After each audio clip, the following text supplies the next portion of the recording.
And I'm not making it into a political debate. Yeah. You know, his foreign affairs are absolutely atrocious.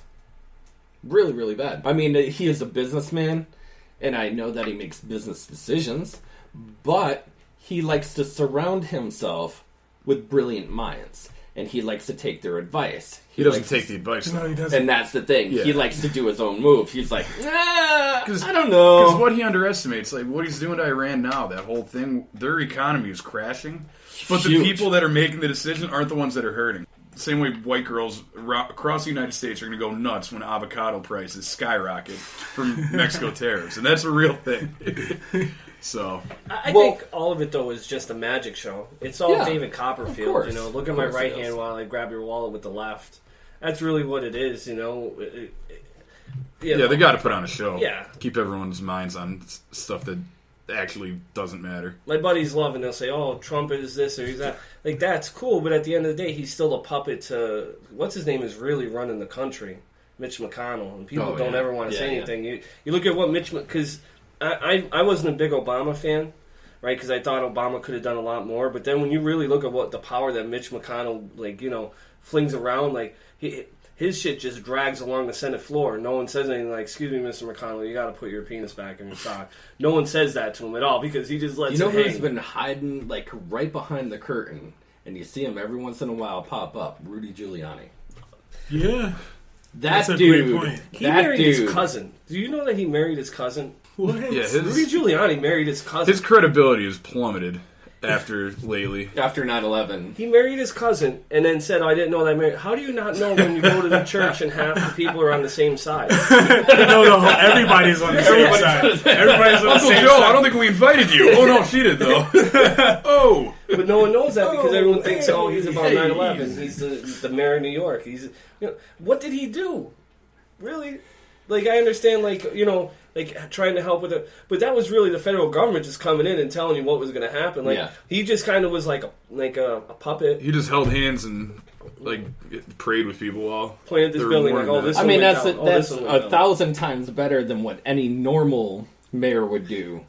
And like, even in this little armpit of a town like Dixon City, I'm like, man, like, what does the mayor do? Like, who the heck is he? Where is he? Yeah, like he attends every few meetings years. probably like once a year, twice a year, and shows up at special, like, you know, courthouse events. And I'm like, who the heck is he? Because I've never even seen the dude. Like, I've never seen the guy. I've never voted for him. Never seen, you know, nothing.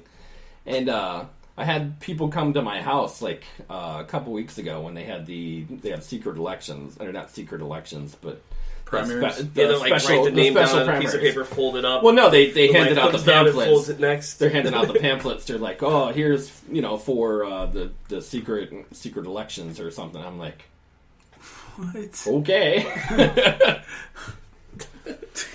You gotta say the password before you vote. Yeah, so I mean, you know, Rudy Giuliani, as far as what he's concerned, you know, he is a puppet with the air quotes in the air for people that can't see. But you know, he did go up and above of what his job is, and that was really getting his face on TV, social media, radio, reassuring people. Just to reassure people, but that was all for his own gain, though. Yes, that was all for his own gain because he was supposed to run and be president. Yes, you know, because he was supposed to run in 2008, and then he couldn't. And he would have won. He would have won. He married his cousin, man. That's coming out, man. That's coming out in the first debate, man. You mean to tell me, right? Said, dude.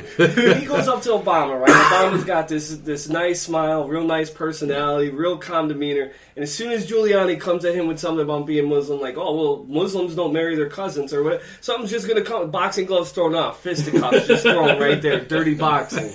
That's what it breaks down to. I agree with you that he should have, and if he got to the main stage, he could have maybe taken New York and changed it. But yeah, you know, it's all a puppet. Look at the end of the day, if you really want to see change in this country, besides red, blue, you know, all this Democrat, Republican, everyone should be independent. Yeah. Everybody should just register independent, so that way you don't vote in a caucus. That'd be great. Democrats want to put this person up. Republicans want to put this person up. And now you have to conform to what my ideas are, my beliefs. If you want to get my vote, you do it. Like the one time this guy was talking about the popular vote. The Electoral College is meant to control masses. Electoral College is it's allowing 270 people to vote to make this person the president. Yep. It was also House and Senate, and that's really, that was created when like the guys who wrote the Constitution were just rich white dudes and the people allowed to vote then were just white men that own land. Yeah. So that's true. Yeah. You know, and I talked to someone, and he's like, if that ever happens, a Republican would never be president again. And I'm saying, I'm not saying that I don't want a Republican to be president, because I don't care what it is. I'm independent. But that would make a Republican conform to what my beliefs are. Or that would make a Democrat conform to what I... If you want my vote, you're going to try to bend what your ideas and your views into what I am. It's not, oh, well, you know, I'm a Republican. Like, right now, we're in a gridlock here with the Senate and Congress, because everyone's just, oh, I'm Democrat, I'm Republican. But, like, George Carlin said it best, right? It's just a giant party, and we're not invited to it. It's a giant party in Washington's like a giant Roman orgy. That's why I went independent. You know, like I don't show up on the caucus days, because in Pennsylvania they don't care what I have to say. Whoever you want to put in front of me on November 11th, that's who I'll vote for. You know, whoever I feel is the best candidate. I don't care because I don't have any party affiliation. You know, and are you a voter? Do you go out every year and you vote? I do. Religiously for even local elections as well, or. I think you have to. When you look at it, right, in this day and age, people just go... Scranton's a perfect example. I'm from, Scranton, right? Everyone says, oh... I'm sorry. I know. Taxes get raised. Someone was talking today, because Bolus and these people have trouble, right? An openly gay lesbian woman is running, and Bob Bolus runs up to them and says, oh, start using all these profane words at the city council. Shut the mic off. Don't let hate be controlled. Don't let hate actually control watch that video. Isn't that crazy? Yeah, that was really crazy. If you're going to attack her on her own beliefs and her own policies, I'm all for it. I understand. If your questions really are, what are you going to do for the city? What are you going to do? But if you're going to bring up her sexual orientation, listen, life is too short to be miserable and not be happy. Like, religion will tell you, oh, gays, lesbians, they're not... Love is love. Life is life. Like, I don't want to be miserable. I would rather be gay and happy and go through my life holding the hands of a man than to be miserable, married to a woman, and just together because it's a piece of paper. Are you coming out today? Yeah. That's what it's about. We're here for it. When it really comes down to it, happiness is happy. Like, why be miserable? No, I agree. And I'm a father, so I understand with my kid. Like, if my kid was to come out being gay, what am I going to say? No, don't follow your views, your belief. Like, stand behind them. Live religion, regardless of anything. At the end of the day, happiness is happy. You could die tomorrow on a bus. Be happy, if it's with a man or a woman. Listen, if I was a woman, I'd be a lesbian, straight up, because I couldn't marry a man. Like, what do we have to give women besides, what we give women? Yeah. I mean, that's true. I mean, although the male mentality is different from female mentality, but I mean, I think that goes along with today's standards as well. And not to say that today's standards are any different from hundreds of years ago, but it has changed throughout time. And not to say that the man is the head of household, the man should be taking care of his woman. That has all changed as far as women's rights. It's changed as far as women in the workplace, and not to say that more women nowadays have higher incomes than their husbands, but it's true. Like, a lot of them do. And not to say that it's equal, because I'm sure that there's some sort of sexist, misogynist, type of mentality that keeps women back from reaching their, and not to say reaching their full potential, but to reach their full economic potential. How much are they making? Are they making as much as Bob Thomas, who's the head CEO, and she's going to be a CEO now? Is she making the same amount of money? So the glass ceiling, essentially. The glass ceiling, yeah. So how many female billionaires are there? A few. There's a couple. I mean, not to say that Oprah is one. Oprah is definitely one. Yeah. Beyonce. Beyonce is one. Only because I think she shares her money with Jay-Z, who was actually just he was actually just named richest rapper of the century. He beat Dr. Dre? That's where I find that weird, man. I can't believe that Dre was the runner behind everything. Death Row. What was it? Interscope. Think about it. Dre was the running factor of NWA. Yep. Snoop Dogg, Dr. Dre, Eminem, 50. All these rappers you think about that made all this money, Dre was behind all of them. Even him selling beats to Apple, I think he made like $1 billion off that alone. Oh, yeah. That blows my mind that Jay-Z did that. That blows my mind. And you know how Jay-Z became famous? He sold 51% of his business to Russell Simmons. And people go, why are you going to sell the majority? Def Comedy. Yeah. Because he knew that they could put more money into it than he ever could. Oh, sure. So he used Russell Simmons to get it to where he was at.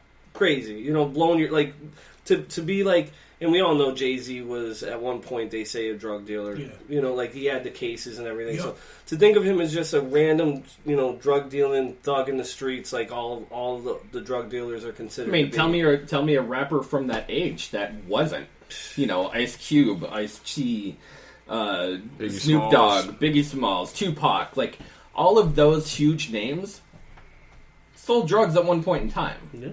Yeah, I think Snoop Dogg sold drugs to Cameron Diaz because they went to the same high school. Yeah.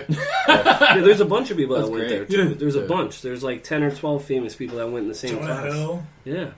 Wasn't Tom... Actually, going back to Tom Cruise. Tom Cruise was in that high school as well. Full circle, baby. Yeah. Called Cruise? Whoop, whoop.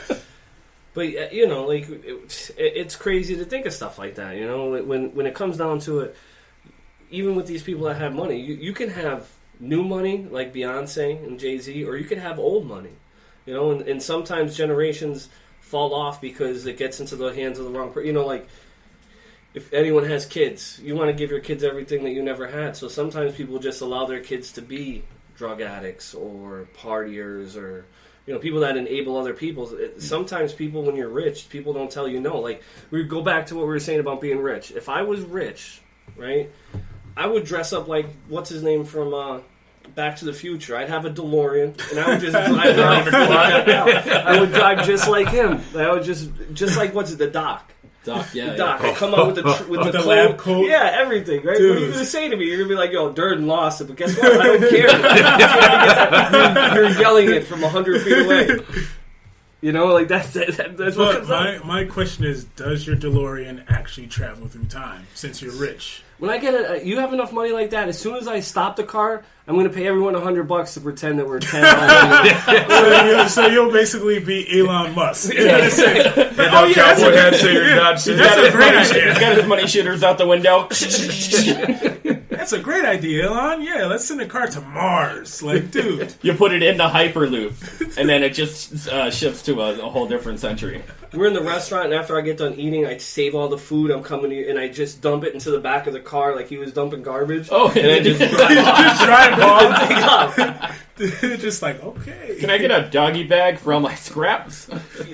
You know, like, think about it, right? Like, the government controls so much, right, that, like, if you were Elon Musk, or you were Bill Gates, wouldn't you have a tank by now? Like, wouldn't you? Oh, like, yes. Wouldn't you? Oh, yeah. I would absolutely have one. Yes, but they were like, as soon as you get one, you're automatically on the radar. As soon, like, if all four of us were to chip in and say, oh, I won the Powerball, let's go get ourselves a... As soon as we buy a tank, we're automatically, like, you're a third world country. Yeah.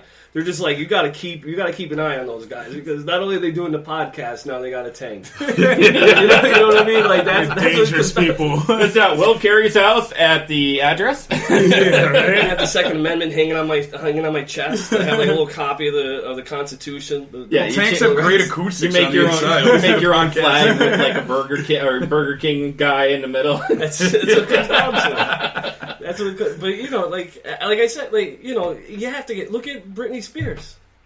She shaved her head, buzzed her head. That's the reason I put wrestling figures away. I saw Hit Me Baby One More Time and was like, well, Hulk Hogan and Shawn Michaels going in the garbage. You know, like, they ain't no good to me anymore. Right? And then next thing you know, like 10 years later, she buzzes her head, loses her mind, throwing an umbrella out in the street. You know, look at what's his name? Look at Dave Chappelle. Had the best show on TV, had all that money. But see, they were controlling him. They were trying to control the last season and say, you have to do this, you have to do that. And he made the conscious effort to walk away. Like, he even talked about it. He said he wasn't crazy. Nobody said he went crazy. He chose to walk away from $50 million because he started to lose the creativity